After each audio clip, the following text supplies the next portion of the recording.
A woman named Gloria seems to control a large creature, or maybe she is the creature herself. When Gloria gestures with punches, the creature mimics her, resulting in the inadvertent destruction of a nearby helicopter. The mysterious connection extends to their movements during dance, creating an uncanny synchronization. Intriguingly, this unusual duo raises questions about the nature of their bond. Gloria, who recently experienced a breakup, returns to her parents' now empty house after a trip to New York. Her initial concern is her sleeping arrangement, prompting her to purchase an air mattress from a nearby store. On her way home, she encounters an old acquaintance named Oscar, a former classmate from elementary school. Oscar warmly offers her a ride, and the two decide to revisit the past by exploring a sizable bar he manages. Inside the bar, Oscar introduces Gloria to his two friends, and they all share a convivial time over a few drinks. Following a lengthy conversation, Gloria, feeling a bit unsteady, embarks on her journey home, lugging the air mattress on her shoulder. During her journey home, Gloria leaves a trail of footprints in a nearby park, marking her path. Arriving home, potentially exhausted, she settles on the floor and succumbs to sleep. However, her rest is abruptly disrupted by a phone call, the urgency in the voice on the other end suggesting a significant event.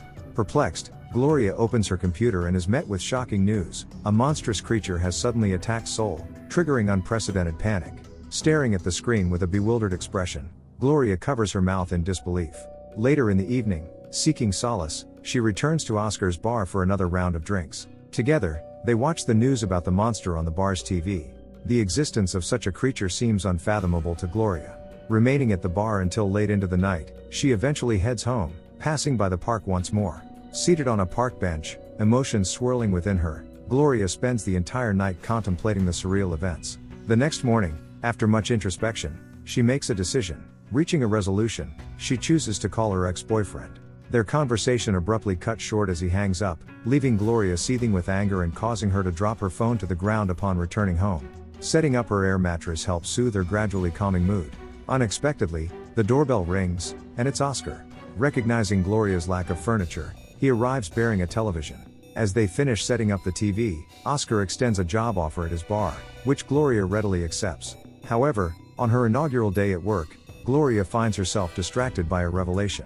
Watching news footage of the monstrous creature, she discerns a striking resemblance between its actions and her own when she dropped her phone. The more she dwells on this, the more suspicions arise. Returning home, she reviews previous videos and notices uncanny similarities between the monster's motions and her actions, such as carrying the air mattress. How could this be? Gloria wonders, contemplating the possibility of a connection between herself and the monster. She begins to suspect the existence of a place that links them, compelling the creature to mimic her every move. After thorough research, Gloria identifies the park she frequently passes by as the mysterious connection point. Eager to test her theory, she raises one hand and then lowers it, followed by raising both hands and putting them down again. Hastening home, she anxiously turns on the TV to witness if the monster replicates her actions. As anticipated, on the TV screen, the monster appears for the third time, mirroring Gloria's hand-raising gesture. Shocked, Gloria realizes that the connection is not coincidental. She unwittingly caused harm to many people. Overwhelmed by a profound sense of sadness and guilt, Gloria seeks solace at the bar. During the conversation, she confides in her friends about the unsettling events. In a collective effort to validate her claims, they decide to drive to the park. Accessing a website for a live news feed, they wait as Gloria steps into the park. True to their expectations, the monster appears on the phone screen, faithfully mimicking Gloria's every movement, even dancing. The revelation leaves Gloria's friends in profound shock.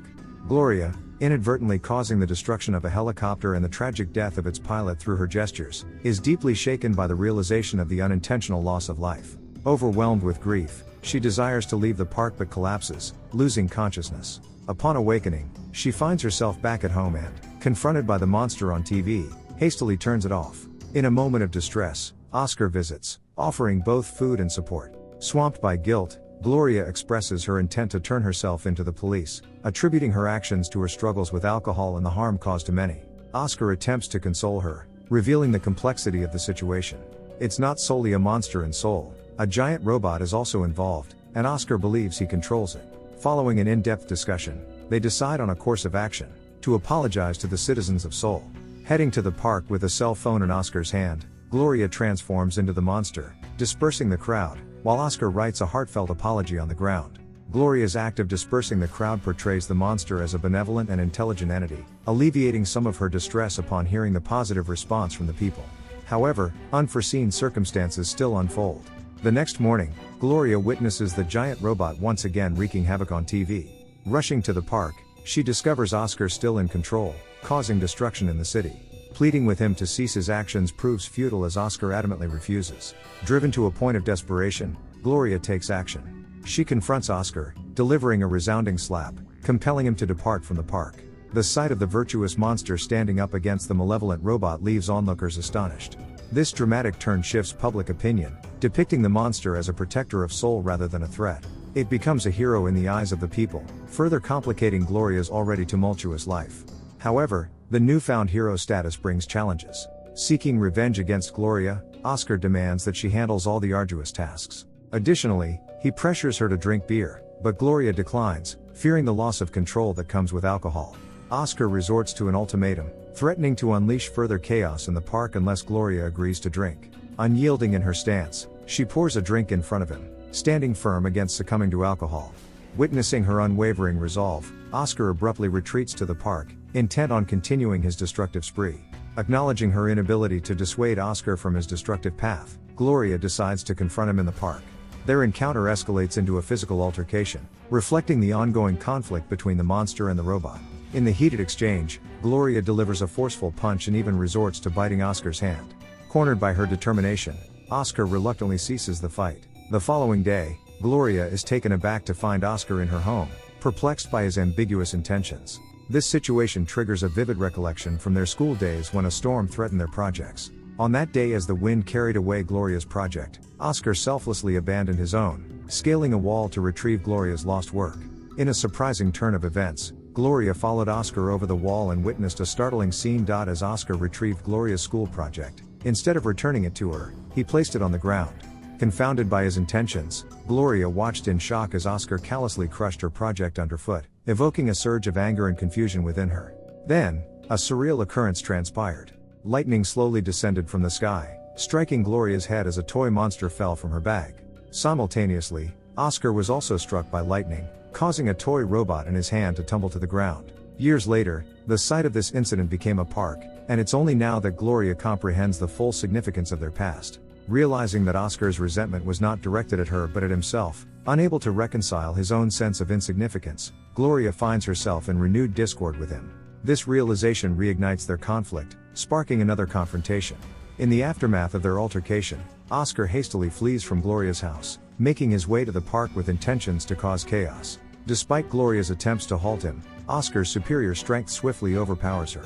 Gloria, incapacitated and helpless on the ground, witnesses Oscar's destructive rampage across the city, feeling a deepening sense of dread as she contemplates the potential loss of countless lives caused by the chaos he's unleashed. Returning home, she fixates on the map on her wall, determined to halt Oscar's devastating path. An ingenious plan strikes her, and without hesitation, she rushes to Seoul. Meanwhile, Oscar, having indulged in a drink, returns to the park, unaware of the impending danger he's about to incite. The colossal robot reappears in Seoul, while Gloria arrives and is confronted by the towering machine before her. Summoning her courage, she cautiously approaches it. Simultaneously, oblivious to the imminent danger, Oscar prepares to demonstrate his power to the city, intending to showcase his strength. Panic grips the citizens of Seoul as chaos reigns. Among them, a portly individual stumbles and falls, paralyzed with fear as the massive foot of the robot looms closer, rendering him immobile with terror. In a heart-stopping moment, just as the robot's foot hovers over the terrified individual, Oscar senses a tremor beneath his feet. As Gloria advances, she conjures a colossal monster that materializes before Oscar. The monstrous entity fixates its gaze on him, sending Oscar into a panic, prompting him to flee. Recognizing that the robot is attempting to escape, Gloria seizes Oscar, and as she lifts him, the robot ascends into the sky as well. When Gloria withdraws her hand, the robot follows suit. At this critical juncture, Oscar, in a state of complete desperation, pleads for mercy and shouts curses in his panic.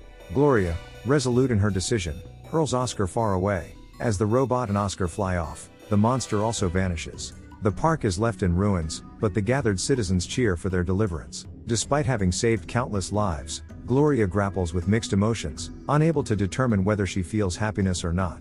And with that, the story reaches its conclusion. Thank you all for watching.